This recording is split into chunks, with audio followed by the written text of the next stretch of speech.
What's up, everybody? Welcome back to Ian's Life, and welcome back to the Budget Bushplane Chinook. In this episode, we're finally dealing with something that has been bothering me since the beginning of the project, a fabric firewall, or firewall, as the case may be. Let's go ahead and get that off there and get some aluminum in its place. Stay tuned.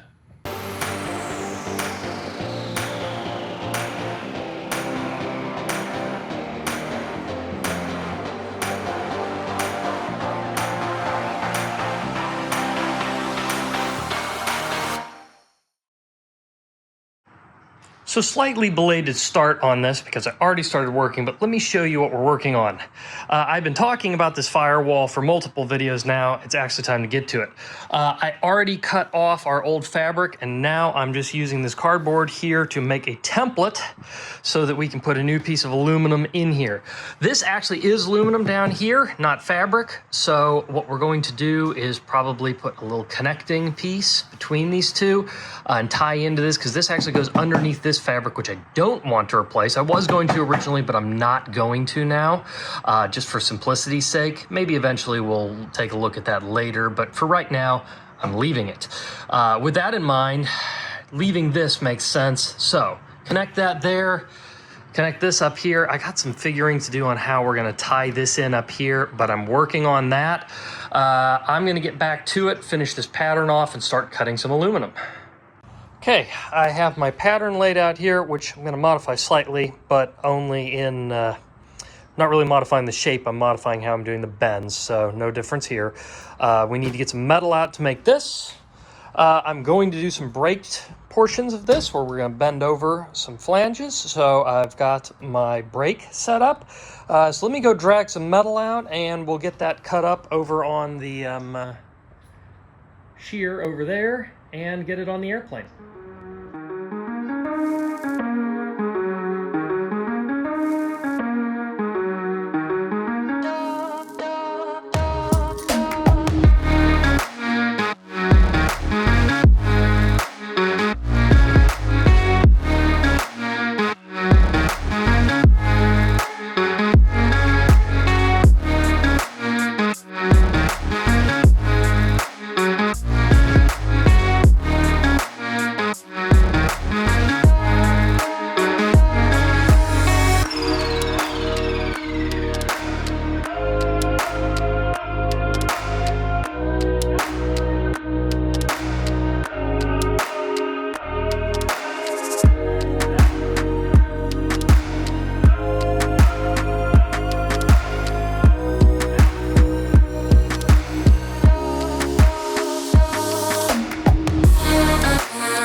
And this is it, my firewall.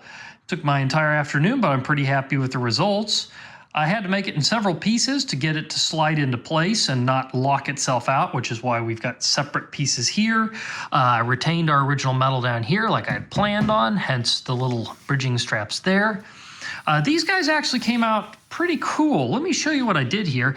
These are just little pieces of 020 aluminum that I bent into a C, and I put them over the firewall here.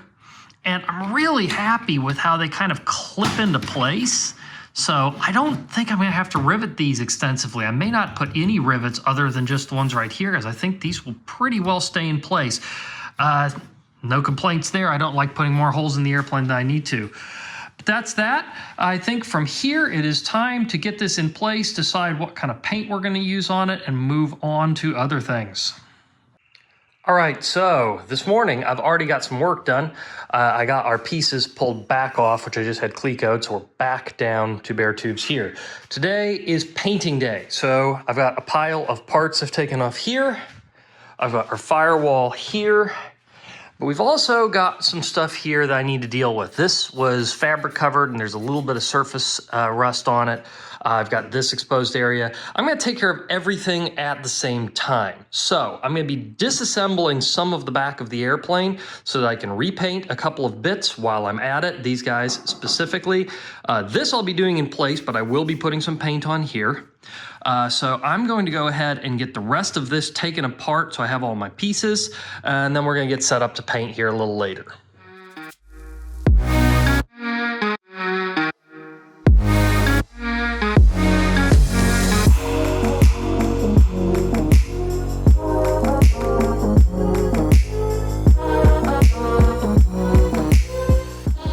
All right, so we're just about ready to paint.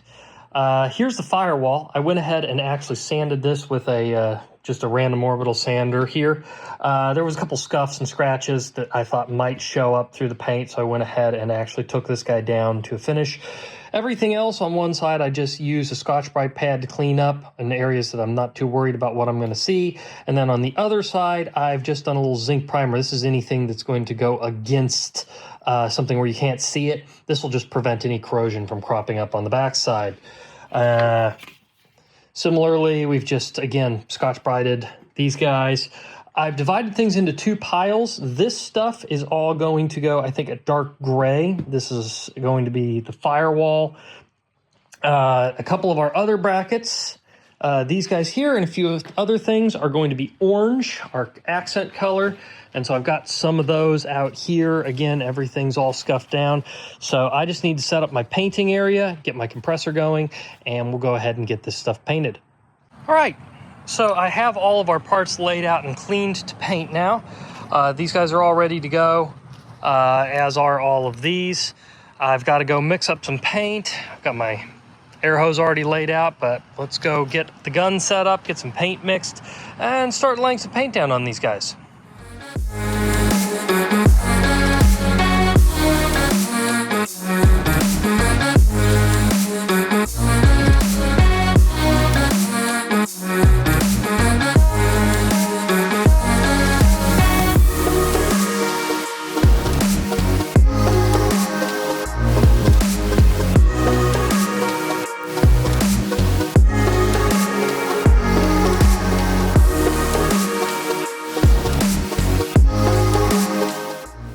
And now all of our pieces are out here drying away. This is not exactly my best paint job ever. There's a few gnats out, so there's a few bugs here and there in it. And I'll be honest, a lot of these pieces fought me. I've never done this much big paint gun work on small light pieces before, and some of the flat pieces were harder than I thought to keep in place. I'd love to hear down in the comments if anybody has good techniques for how to string up, especially double-sided flats where you're trying to paint both sides of something. I would love to hear people's suggestions for how to paint those, because the best thing I was able to do was pinch on stuff in hidden areas where something was going under something else, and just use that to hold on to stuff, because when I painted without holding things, just fluttered on wires or tried to blow off of the places I had them sitting. So that said, the color looks pretty good. It's very bright. I think the coating worked out pretty good. Hopefully I don't have any streaks or anything. There's some shadows and whatnot that you can kind of, it's hard to tell whether they're actually poorly coated areas or honest to God shadows. So we shall see. I'm going to put this all inside here in a little while once it's had a chance to flash off a little bit longer. Let it dry for a day or two before I install it once the paint's nice and hard. I am going to have to do more paint work. I do have these guys here. I tried to go over the existing paint, and what I found was it was not playing real nice. So I think we are going to have to do just a little bit more. I'm going to have to sand and prime these guys. Then I'll be able to paint them. Everything else worked out well enough to go on the airplane. So I'm going to call it a night, clean up a little bit, and then we'll get back out here tomorrow and continue on with everything. So our pieces are painted and everything's looking great. I've given everything a day for the paint to firm up so that it's not too soft to install, but that's done and it is time to get it back on the airplane. I'm gonna go get my father and we're gonna get these parts installed.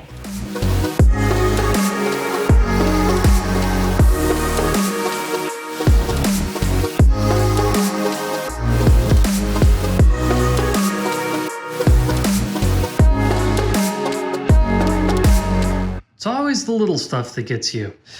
We're getting this installed and I realize this nut right there, which does have fastener on the far side, has no threads showing. Realistically, it should look like this guy with 1 or 2 threads hanging out, and it doesn't have any. So I need to go buy longer hardware. So I'm gonna take a run down to the airport real quick, grab some hardware and come back so that hopefully I can actually get this taken care of tonight. So unfortunately, nothing in my bolt collection is the right length to fill this. So it's always the little stuff that grabs you. Let's go grab some hardware.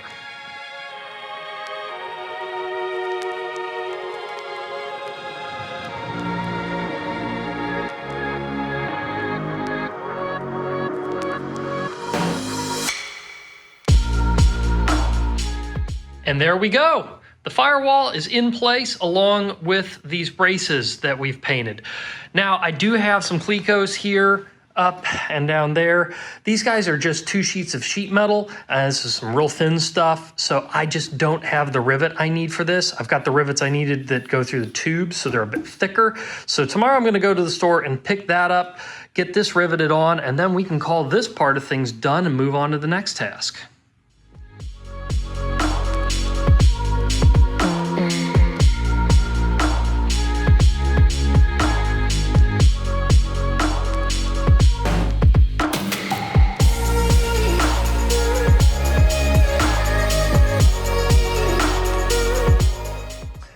So I just spent the morning getting the engine fully kitted out to go in the airplane. We got the water hoses back on here. We blocked off a couple of things. There used to be a fitting coming off of here. That was a water hose. I went ahead and welded that one shut. This guy down here, I didn't really want to weld him. I think he's actually a brass fitting and obviously didn't want to weld that. So we made a little block off here, laid the plug and put a piece of hose on it. Originals here and here. These are new, that's new. Welded on a little piece here so that I could use a piece of silicone hose instead of the original hose. I'm very happy with how it all came out. It's looking real nice. And I think at this point, all of the fine work is done and we can go ahead and get this over onto the airplane.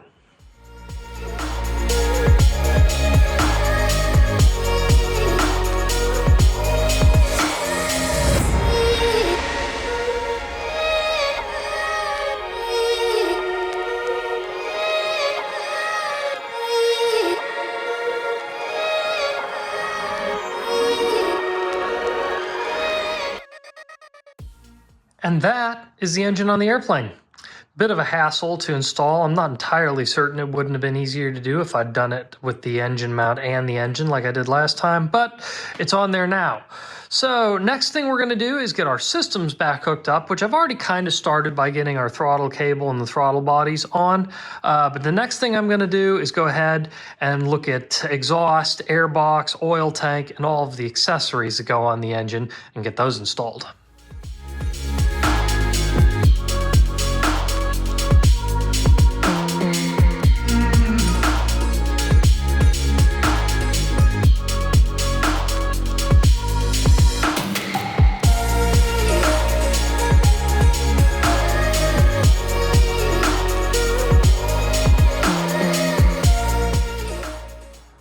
And with that, we have the vast majority of the systems on the engine installed.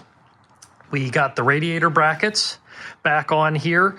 I did go ahead and re-weld those with flats. They used to have a kind of curved piece that wrapped onto the tube. Now that we have square fittings here, or square edges here, I've gone with just a flat and re-welded these because it was easier to reuse the original brackets. I'd also let us position this a little higher, which is a good thing for fluid levels. So not a bad thing altogether.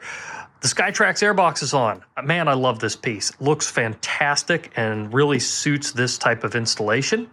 I did, as usual, come across one thing where my designing and making things ahead of time bit me a little. I did have to notch this bracket. All this does is just keeps this thing from wanting to vibrate or move on here. So this is not a structural piece at all. It's just to keep this from moving around. So it's fine, but did have to go ahead and notch that to clear this little tube right there. We've got that done. The exhaust is partially on, although I'm realizing I may have been a little hasty. I need to get some finalized hardware to actually hold the engine. I just have temporary nuts and bolts in place. And this back one over there, I'm gonna have to pull one piece of the exhaust to slide a bolt in and tighten it down. So that's probably gonna be on hold. I think it is time for us to do the crown jewel of the engine. This cover needs to come off, and it is time for the gearbox to go on for real. So I'm going to go ahead and get to work pulling this cover and get started on that. And that's a tremendous amount of work done. The firewall's in place, the engine's on the airplane, and we can move on to things. Also, because I record these intro and outro segments after the fact, I can finally stop hiding the fact that the airplane's orange in the background and actually show the airplane behind me. Yes, I do these after the fact, so I do have to kind of dance around things you're not seeing. In any case, we've got a lot more coming up soon. In our next episode, we're going to be moving back into the interior of the airplane to deal with avionics, or more to the point, the sheet metal to hold them, plus things like consoles, seat mounting, and everything else. So if you're excited about that, like, subscribe, and I'll see you on the next one.